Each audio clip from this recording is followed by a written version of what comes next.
ನಮಸ್ತೆ ಮ್ಯಾಮ್. ಅವ್ರ ಹೆಸರು ಉಲ್ಲಾಸ್ ರಾಮಚಂದ್ರ ಅಣ್ವೇಕರ್ ಅಂತ. ನಮ್ ಮ್ಯಾಮ್ ಆಕ್ಚುಲಿ ಅವ್ರ ಕಾಲಿಗೆ ಒಂದ್ ಸ್ವಲ್ಪ ಗಾಯ ಆಗಿತ್ತು, ಎಂಕಲ್ಗೆ. ಅದ್ರ ನಂತರ ಅದು ಗಾಯ ವಾಸಿನೇ ಆಗ್ತಿರ್ಲಿಲ್ಲ ಅಂತ ಡಾಕ್ಟರ್ ತೋರಿಸಿದಾಗ, ಜನರಲ್ ಸರ್ಜನ್ಗೆ ತೋರಿಸಿದ್ವಿ. ಸೊ ಅವ್ರಿಗೆ ತೋರಿಸಿದಾಗ ಅವರು ಯಾಕೋ ಇದು ಸರಿ ಹೋಗ್ತಿಲ್ಲ, ಒಂದ್ ಸ್ವಲ್ಪ ಬಯೋಪ್ಸಿ ಮಾಡಿ ಚೆಕ್ ಮಾಡೋಣ, ಬ್ಲಡ್ ಟೆಸ್ಟ್ ಪ್ಲಸ್ MRI ಎಲ್ಲ ಮಾಡಿ ನೋಡಿದ್ರು. MRI ಅಲ್ಲಿ ಏನು ಬಂದಿಲ್ಲ, ಬ್ಲಡ್ ಟೆಸ್ಟ್ ಅಲ್ಲೂ ಏನು ಇರ್ಲಿಲ್ಲ. ಸೊ ಬಯೋಪ್ಸಿ ಮಾಡಿದಾಗ ಗೊತ್ತಾಯ್ತು ಈ ತರ ಸ್ಕ್ವಿಮಸ್ ಸೆಲ್ಸ್ ಕಾರ್ಸಿನೋಮಾ ಅಂತ ಕ್ಯಾನ್ಸರ್ ಇದೆ, ಗ್ರೇಡ್ 2 ಅಲ್ಲಿ ಅಂತ.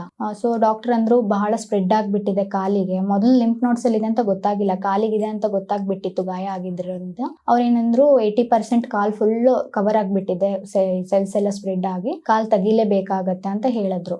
ಡ್ರಿಂಕಿಂಗ್ ಹ್ಯಾಬಿಟ್ ಇಲ್ಲ, ಸ್ಮೋಕ್ ಇಲ್ಲ, ತಂಬಾಕು, ಪಾನ್ ಪರಾಗ್ ಅಂತವ್ ಏನು ತಿನ್ನಲ್ಲ. ಅವ್ರು ಏನ್ ಹೇಳ್ತಿದಾರೆ ಅಂದ್ರೆ ಆರ್ಗನ್ಸ್ ಎಲ್ಲ ಏನು ಎಫೆಕ್ಟ್ ಆಗಿಲ್ಲ, ಎದಕ್ಕೂ ಅದು ಸ್ಪ್ರೆಡ್ ಆಗಿಲ್ಲ, ಜಸ್ಟ್ ಅವ್ರಿಗೆ ಕಾಲಿಗೆ ಆಗಿರೋದ್ರಿಂದ ಮತ್ತೆ ಅವ್ರಿಗೆ ಒಂದ್ ಚಿಕ್ಕ ಪಿಂಪಲ್ ತರ ಬಂದಿದೆ. ಹೀಟ್ ಇಂದ ಬಂದಿದೇನೋ ಏನು ಅಂತ ಗೊತ್ತಿಲ್ಲ, ಬಟ್ ಅದ್ ಪಿಂಪಲ್ ಬಂದಿರೋದ್ರಿಂದ ಅಲ್ಲಿಂದ ಪಸ್ ಡಿಸ್ಚಾರ್ಜ್, ಒಂದ್ ಸ್ವಲ್ಪ ಬ್ಲಡ್ ಡಿಸ್ಚಾರ್ಜ್ ಎಲ್ಲ ಆಗ್ತಿದೆ. ಸೊ ಡಾಕ್ಟರ್ ಹೇಳ್ತಿದ್ರೆ, ಬಟ್ ಇವರಿಗೆ ನಾವು 1 ಮಂತ್ 145 ಡೇಸ್ ಅಲ್ಲೇ ನೋಡೋಣ ಏನ್ ಚೇಂಜಸ್ ಕಾಣಿಸ್ಕೊಳ್ಳುತ್ತೆ ಎಲ್ಲ ಗೊತ್ತಾಗ್ಬಿಡುತ್ತೆ. ಅವ್ರ ಪೇನ್ ಇರ್ಲಿ, ಅವ್ರಿಗೆ ಒಂದ್ ಸ್ವಲ್ಪ ಸ್ವೆಲ್ ಆಗಿರೋದಿರ್ಲಿ ಕಡಿಮೆ ಆಗತ್ತಲ್ವಾ, ಗೊತ್ತಾಗ್ಬಿಡತ್ತೆ.